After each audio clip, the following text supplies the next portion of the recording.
Greetings everybody, welcome back to Skipper's channel. Today I got something for you a little bit unique, a little bit better than usual, than the good old boring seen that done that. Today I've got the S&G 83 or 0883 padlock. It is the smaller of the S&G padlocks, and we'll go over real fast what makes this a little bit more unique. It is the little brother to the 881. As you can see here, this is a lot larger padlock. This is very popular in railroad locks. Seen plenty of these on YouTube picking because they're pretty easy, because there's only 3 gates in a disc detainer, and one of those gates has to be a full turn. So once you find out which one of those has to be the tensioning disc, there's not that many more to figure out to get to pick it. So you can almost just set it and start plugging away, because I think there's like 27, something like that, different keyways, and that's it that you can do. But they are definitely very, very tough, very robust, and you still have to have some special tools and knowledge of knowing how to pick that lock right here. But like I said, there's plenty of videos out there that you guys can see to do this. What makes this one right here a little different is I do not have the correct key for it. And yes, this is a key for it, but it is not the correct key. And unlike its bigger brother, this one does have 6 discs inside. Now with 6 discs inside, unlike its big brother, where the big brother only has 3 possible gates on each disc, this one will have 6 possible gates on each disc. Gives it a lot more secure keyway, a lot more combinations you can do in this lock, so forth. And also, unlike Alloy Classic, which this is very similar to in the keyway size, it will tension off a disc of one of the 6 instead of strictly tensioning off the bottom disc, and you can pick your way up from there. So you have to end up finding which disc is the driver disc inside of this lock, because there, in most cases, only one. And this key goes to a different one like this, and as you can see, there's only one driver disc on it, and it is number 2 here. So just to show you, this key does not fit. I'm going to turn it. We're turning as tight as we can. You can see my fingers tensioning. It will not open. So this key does not fit this lock. But this key was sent to me because a gentleman needed to be able to get this lock open, and asked if I could 3D print him a key, which I was successful in doing, in decoding and doing that. So we'll get into all this. I'll get this lock picked open. I'll show you my process of making a specialized pick for it. I have been in this already, because it did require some special tooling, some special things, and I could not do that in just one take, because it did take some time to get this done. So anyway, we'll jump straight into this, kind of show you right here real fast, and I'll zoom in. This is very similar to an Alloy Classic keyway. As you can see, it is a nice half moon. But as you can also see in this thing, you can see one little tick in the middle of the disc, and it goes all the way down a disc stack. Makes it nice for picking, as long as you keep your picking tip in the center. So it does help you out in tooling for making something for that to pick. And as I mentioned, it is very similar to an Alloy Classic keyway, which I have here, and that key will fit straight in there. This is an Alloy blank, so I'm just going to use it to turn all the discs clockwise, so we can start picking here in just a minute. So I've got those discs turned clockwise, and then we'll just stick this thing right into the vise here, and see what we can get into. Oops, let's see, got it off camera. And you know, if I was going for some sort of belt request, I would have to start the video over again, because the lock did not stay on camera. But we're not going for a belt request off this, because this one is probably going to be, I would rank this one somewhere around, yeah, at least a blue, because of the tensioning in the middle and the tooling, but maybe even go purple, just because of the special tooling that is needed, not out there. But you know, I'm not one of those guys that does that. It is just a very, very fun pick. Did have like some fun, but there are no false gates in this thing, so when I hit a gate, I will know that I'm there and I can move right on to the next one. Now, just like any disc detainer, sometimes you can knock those things out of gates pretty easy. So I'm going to get this pick right in here. We're going to turn, and then I'm just going to go ahead and start right at the back. That way when I get a gate turned in the back of this lock and I pull this out, I am not going to mess that up again. So I'm going to try to go from back to front.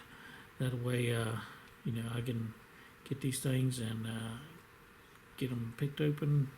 And once I get that thing in the gate, and looky there, that one fell right in one right there. And I'm going to get off that disc and go to the next one.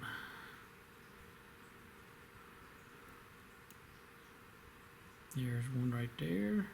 One thing is nice, I've cleaned this lock on the inside really good, so hopefully they fall right in those gates pretty well. I'm not feeling a whole lot on that one, even though I know where it's supposed to be. I may have to get me another one picked in here. And when you're picking disc detainer locks, what you're filling for is you're filling for the area that doesn't have any filling. So when you're turning this pick, you're filling the disc rubbing the sidebar. So I can show you here. What's nice about this thing, you can stop anywhere you want to. So as I'm turning this disc, it is rubbing the sidebar on the inside until, and I'm going to use the key cut here as an example, until that gate drops into there. Now when it drops on that sidebar, usually what happens is there's a gap while you're picking of no filling. So you'll get an area on your pick that's going to, you're going to feel a stop and a stop.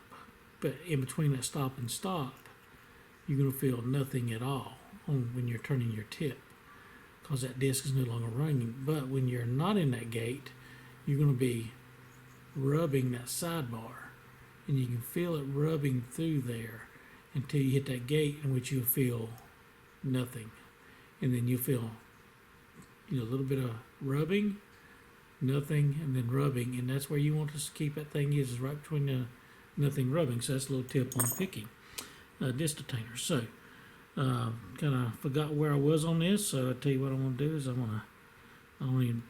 and this thing, this tip is supposed to be turned a certain way, so I got to find out which way it's turned now. And I will in a minute when it goes in. Okay, there it is. It's in now. So I'll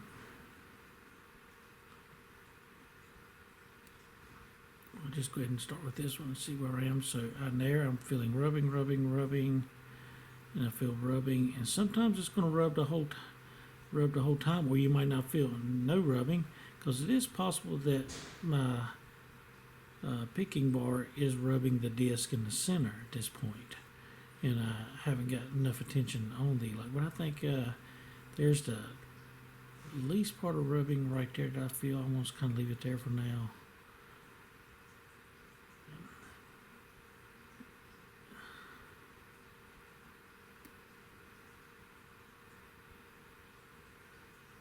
I did come to a nice stop there, and I know that if I overturn it, I can go there. Let's just see where we are.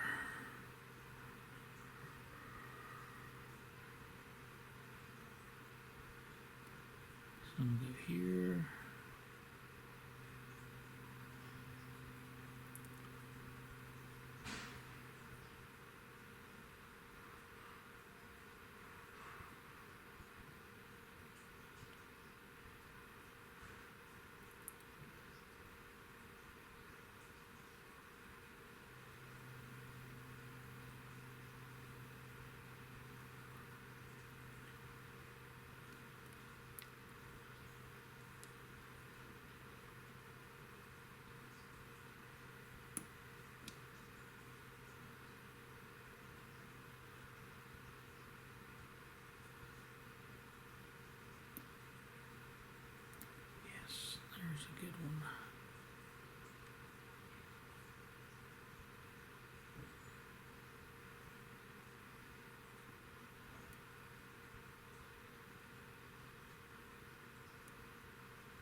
Let's see what I have here. And these things are really picky. So I am off just a little bit on a disc. I had that last one on disc. I had my driver disc right here. So let's see who's not. That could be it right there. And did I get it open? I may have slipped off a disc and fooled myself. Let me get back on that driver disc and see.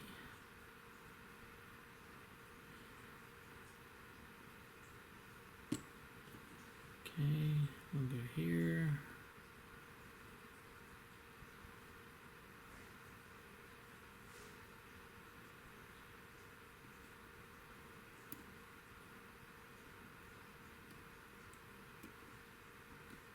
There's a nice gate there.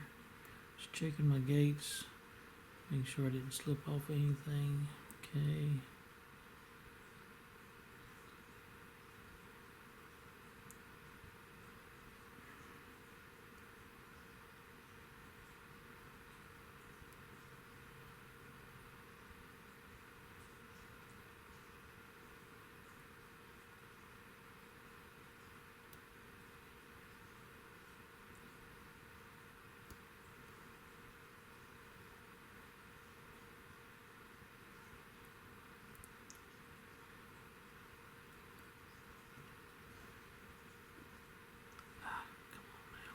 Are you?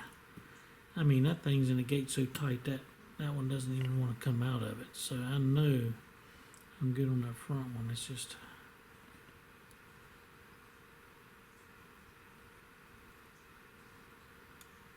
I've got something keeping that sidebar up just slightly, and I need to find it.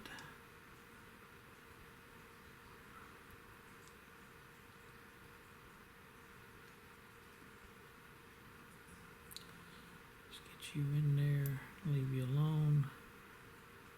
Get you in there and leave you alone. Yeah, get you in there, leave you alone. There we go. You felt something there. And let's see what we got here.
there we go.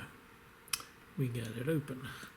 Now that was a very hard, because that core is very tense. And another reason why the core is tight and it's hard to get that turn is because of the O-ring, weatherproof O-ring that is inside this lock. But as you see, we have an open. It did take a little bit longer than usual, or pretty par for skipper on that, but definitely not an easy lock. So we'll take this out, we'll get it, show you what's inside, then we'll show you how we made the pick to get inside of it. So here we go, get the lock right here. Let's get this out of the way. And then we'll grab our things here to take this apart and show you what's inside. So first thing we'll need is a little Allen screw to get inside the shock hole right here. Remove this retaining pin right here.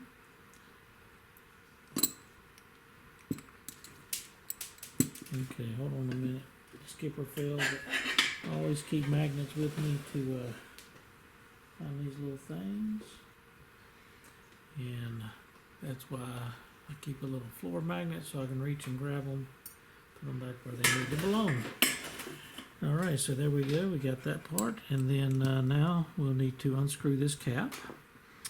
And to unscrew the cap, what you can do is several ways. You can take either something like this and go. Now this cap on this one is very tight at certain points, but it's coming off pretty well right now, so that's good.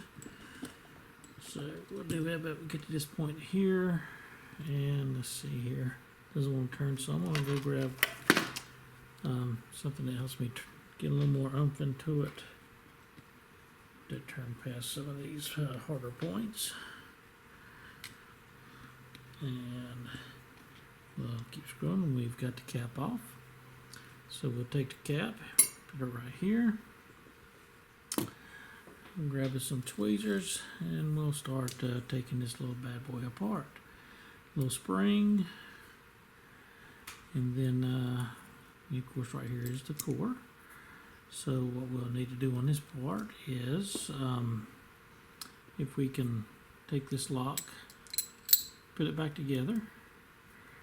I am going to take this key and start turning everything back together, just like that right there, so I can get that back in its quote locked position.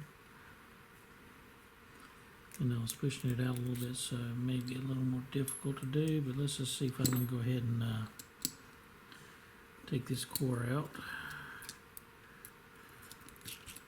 There we go, we've got that. Okay, we can gotta push that core back down in there, but let's see, did I have any disc turn? Nope, but it should go down. There we go. Right here, but that cord is still up a little bit. That's why these ball bearings aren't coming out. There's one,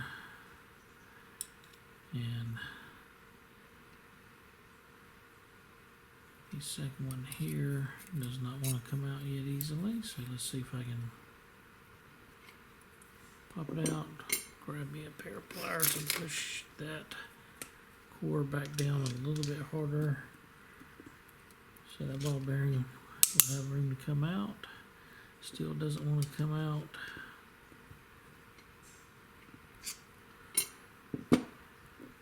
I'll grab this key, try to line a few things up on it.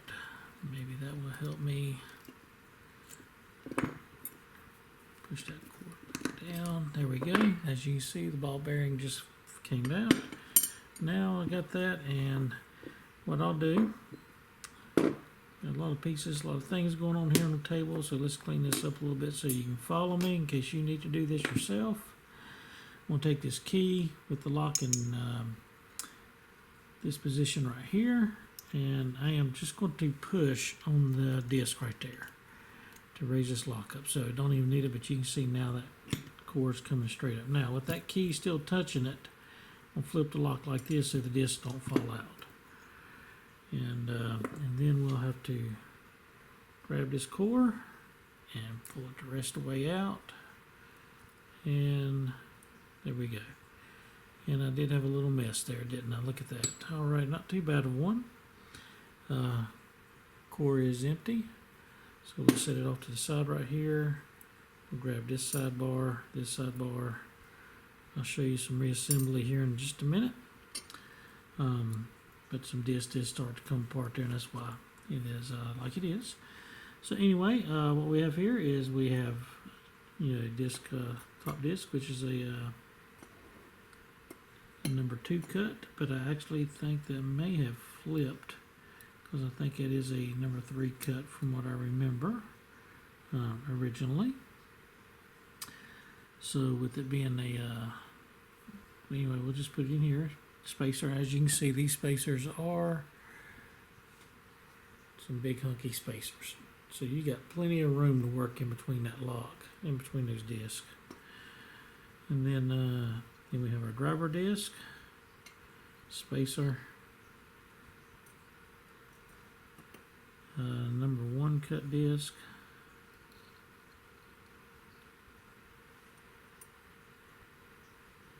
spacer, number 2 cut disc, spacer, another number 2 cut disc, spacer, and a number 4 cut disc. So anyway, here's our core, nice and shiny, really good. I'll let you get a close up of this right here, so you can see these discs, and then we'll get into what it took to tool for this little thing. So anyway, here we go. Got your disc here. As you can see, no false gates, but nonetheless is a fun pick. So let's get into reassembly real fast, and then we'll get into what it takes to tool for picking this, because I will probably admit that my pick is probably not the best, because I had a lot of rubbing internally going on, but it did get the job done. So anyway, we'll get this started, put back together. Now, first thing you'll need to do is take the core, and it doesn't matter which orientation of the sidebars, because this thing does have 2 sidebars, but what you'll need to do is grab disc, the bottom disc, and put it right in here to the bottom. Now once you have that, there's going to be 2 spots. The inactive sidebar is going to go on this side of the disc, and the active will be on this side of the disc. So I'm going to work with the inactive sidebar, because that's what's going to retain my washers. So what I'm going to do is just put that disc in this way. And these discs are flippable for different keyways, so make sure you know the orientation of it. Now, I am now going to insert a sidebar in right into here, and where it goes into the side of that disc, and I am starting to flip that disc around. So let's just make sure we get that thing laid flat. Matter of fact, what I'm going to do first is I'm going to go ahead and put this disc in now. As you can see, that notch right there, maybe you can see better. You see the little notch here. That is the fixed sidebar that we're going to put in, the non-active sidebar. So we can put that in there. Once I have it in here, we'll get this put in, and then put that in right there. Then I'll grab the next disc, put it here, and as you can see now, you see why I have this sidebar right here, because it's going to help start to retain everything in here. Slide that right across there. We'll grab this one, next one, and always make sure that is grabbing that sidebar right there. We put it in, and that good old triangle spacer is supposed to go in flat, so make sure you push them in flat, and they're good, and they will like to come out just like that did. So we'll try it again, put it in here, lay it flat. I'm going to turn this upside down and give me a little more. There we go. Grab this one, put it in. Grab this one, put it in. Again, I just turn my tweezers upside down so I can push with a lot more area on it. Here's my driver disc, which is zero cut. So I was tensioning off of disc number 2. And here's this and our last disc. Now I'm gonna check one thing here because I'm pretty sure that disc clip, because it's supposed to be a number 3 actually on this particular disc to go in there. So we've got that put in. Now we have this put together. Now I can grab my other sidebar and I'm going to slide it just in right here because that's going to be our active sidebar. Now one thing I did do is I mentioned I did decode this and make 3D printed keys, so I will show you that real fast and we'll show you how those work. And right here is a 3D printed key, and I did put the code on the outside the key, so it was a number 3, it was a driver, a number 1, 2, 2, and a 4. So I put my 3D printed key in here, and I have to make sure everything lines up back in here because I didn't put the disc in just perfect, but there we go, we're lined up. And as you see is I'm going to try to zoom in here. Now I've got to hold this sidebar in on the back side because it's going to keep those spacers still. And I'm going to zoom in on this rear right here so you can see how this 3D key will interact and keep this good. And there we go. So as I turn this 3D printed key, you will see everything start to fall into a gate. And everything falls right into a gate. And then that's when that sidebar will drop and allow this core to turn. So there we go. And we'll get into this in a second. Let me pull this key out so I can reassemble the lock. Put this right here, right back in there.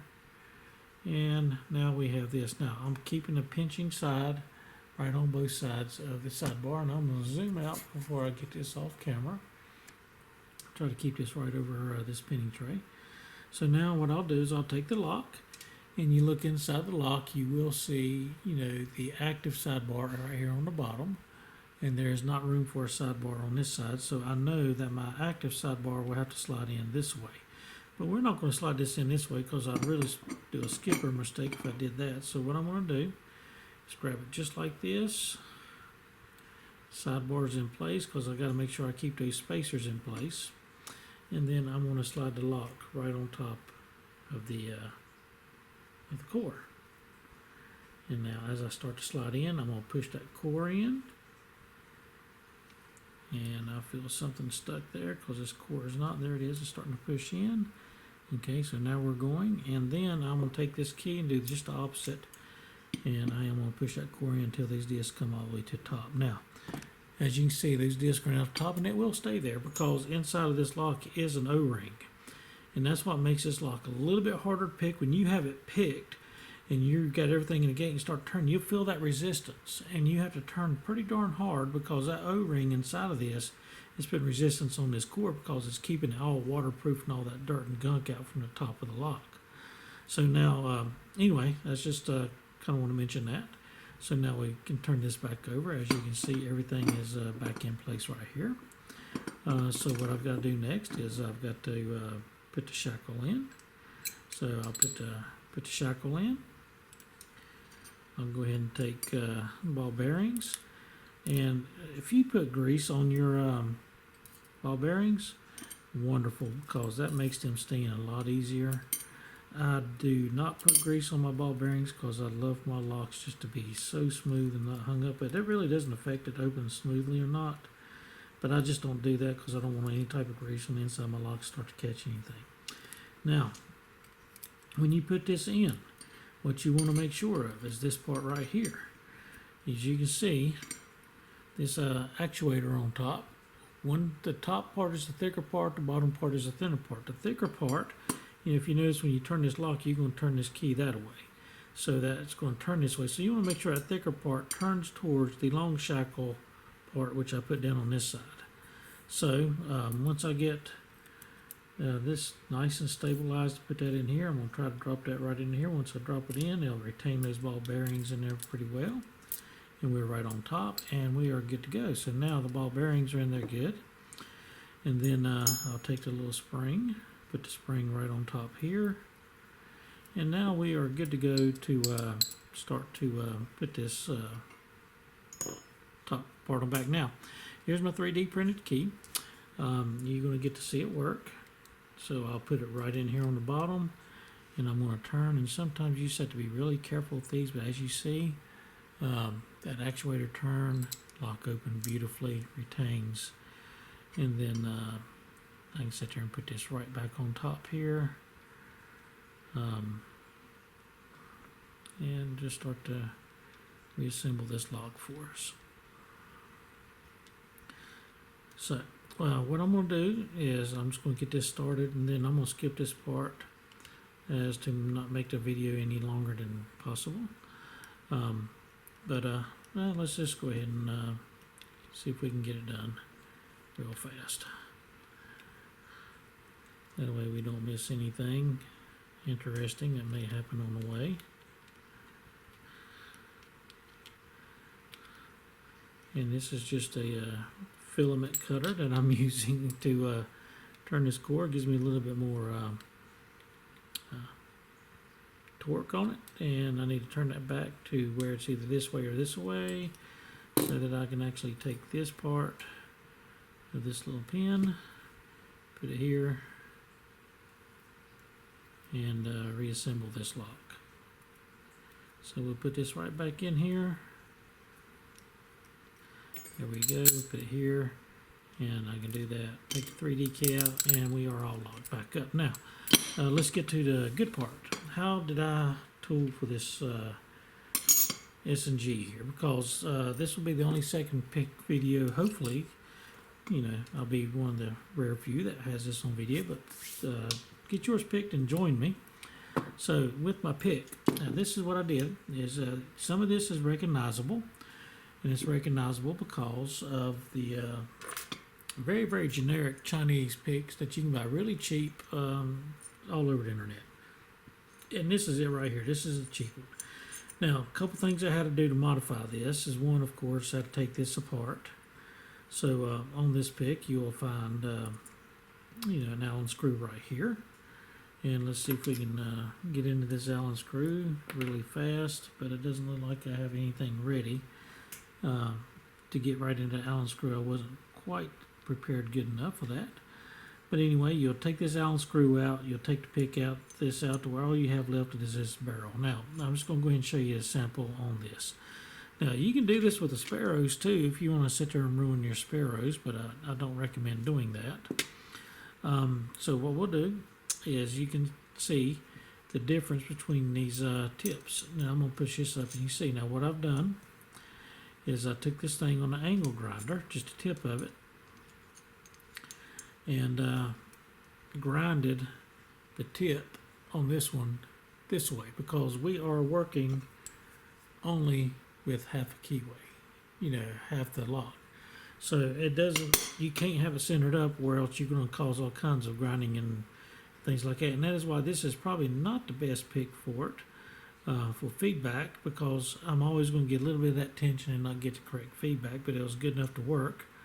So as you can see, I'm going to try to get my hand under it so you can see a little bit better. You see where I grinded that tip this way, halfway in, to do that. So once I got that grinded tip halfway in, and I was satisfied of how this thing fits right in that lock and tensions that first disc, then I went into making my tip right here.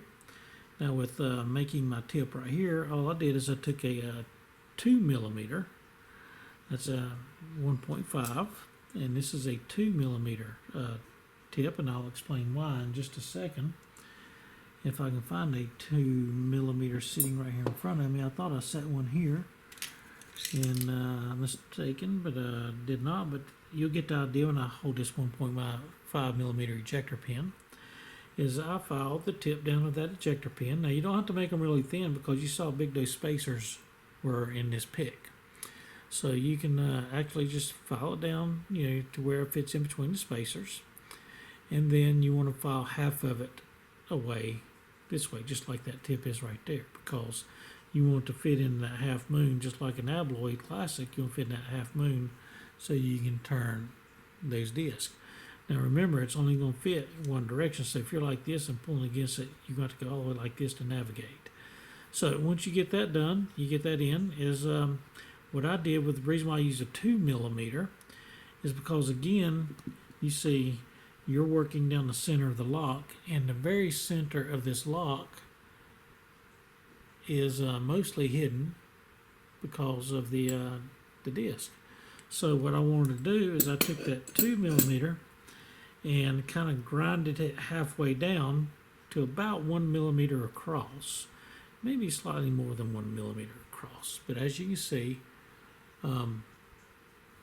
you probably see a little bit better as I shine. You can see some flat parts on that picking tip. Hold on a minute. I'm turning the disc and not the tip. You can see you can see where it turns a little flat sometimes and shines at you a little bit, where it's a little bit flatter through here. All the way through here, I kind of filed that down. That way, it would stay on this half of the disc as I turned and help keep it in that groove. And I kind of did that all the way around. So I definitely took a lot off of this side here, and then some off the sides right here. And that's why I used a 2mm, because you can definitely see that my picking tip is thinner here than it is in the back. You see how thick that is compared to the front? Because I took that off, that way this would lay off the disc as I'm picking it. So did that. I just took an aluminum tube. Nothing special about this. I just did an aluminum tube. You can see it's just a spinner. And it's a 6mm aluminum tube. And so all I did is I put that on there, because if I didn't have it, you can see how wobbly that pick is through there. And I didn't want my tip to be wobbly, so I just took that 6mm tube, added about 2 inches, and I added to it so I could just stuff it down inside of this right here. That way, when I put my tip in, my tip stays very nice and stable and centered up into it to help me navigate through that lock a lot better. So that is just a little tool that I use to help keep that very stable, keep that tip nice and straight as I'm going through, and not wobbly and all over the place inside and knocking disc back out of gates. So that's what I did, and this is just a regular 2mm, gosh, I don't even know what you call those, but I found them on, you can find them on Amazon all the time, pretty darn cheap. And this is even with me making just a standard disc detainer pick. We can get into that at a later time. Homemade. Nowhere near as good as what an RWB pick is, but it's just fun to make sometimes. Anyway, that's how I made this picking tip for this S&G 883. And you know what? Good luck on yours, and love to hear your comments and any recommendations or anything like that. But like I said, I did this, decoded the lock. The codes are right on the disc. The discs are cut in 18-degree angles, but when I went to decode them and put them in, I had to put 18.25 on my disc angles to get everything to line up just magically right to do that. And so, like I said, now I've got this, and I've got my successful 3D printed keys, one non-working key that was definitely very useful in modeling what a key should be in size and length. And then once I got my 3D printed keys done, we put that right in, and as you can see, opens just beautiful with that 3D printed key. So anyway, guys, I appreciate you watching, tuning in. There's the second one. We'll just stick it in here just to see how beautiful those keys actually work and open that lock. Do that. I've got 3D printed keys for all the keyways of the Big Brother S&Gs, so that when I find one I want to get where it's not coded, I can find out what is the keyway on these locks and try to source out a real key form to make them more valuable. This is just a 102. It's probably one of the most popular that's out there. Anyway, guys, I appreciate you watching. I hope you got a lot out of this video. Hope you kind of learned something. I hope you kind of get entertained. If not, I hope it made you sleepy and let you go to bed early tonight. So anyway, thanks for watching, and you guys have a wonderful evening, and we'll catch you next time. Thank you.